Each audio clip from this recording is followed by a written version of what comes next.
India march on the ODI series after winning the T20 International League of the Tour.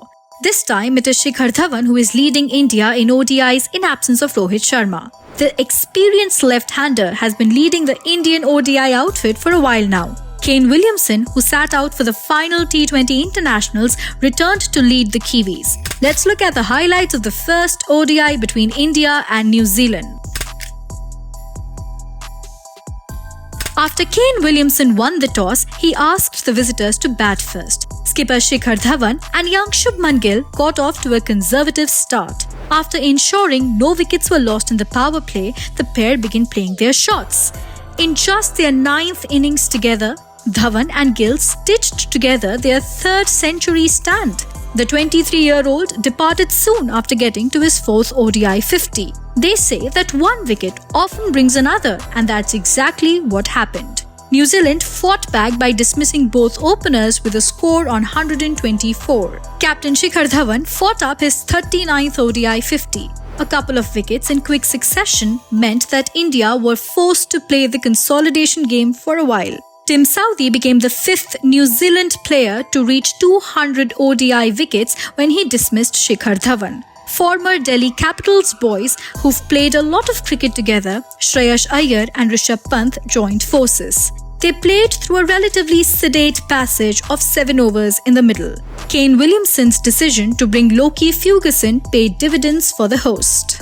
At 160 runs for 4 wickets, we saw 3 contributions that helped India reach a competitive total. Shreyas Iyer scored 80 runs off 76 balls and prolonged his successful run of forms in New Zealand. Sanju Samson stitched up a useful 36 that laid down a platform for Washington's Sundar. The young all-rounder struck 3 sixes, as many 4s to finish an unbeaten 37 off 16 balls.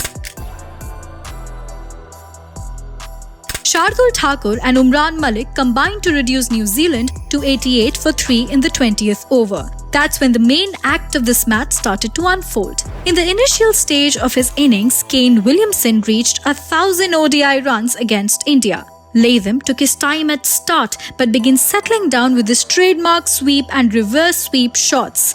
The Indian bowlers just didn't find any ways to break the partnership. Things went from bad to worse for the visitors as Tom Latham dispatched Shardul Thakur for 25 runs in the 40th over. In the end, New Zealand chased down the score of 307 with 17 balls to spare. Now that is a comprehensive margin to win an ODI match. The 221-run partnership between Williamson and Latham is the highest ODI stand for any wicket by New Zealand against India.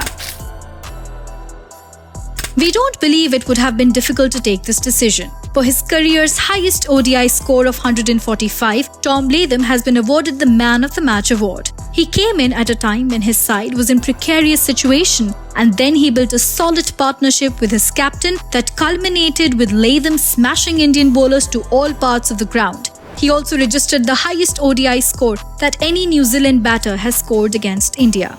This was a second-string Indian team taking on hosts New Zealand. The Indian batting efforts inspired a lot of confidence, and even the bowling made a bright start. They'll be disappointed with how Latham and Williamson rendered them ineffective. Not taking anything away from New Zealand, this young Indian team would be intent to level the series on Sunday.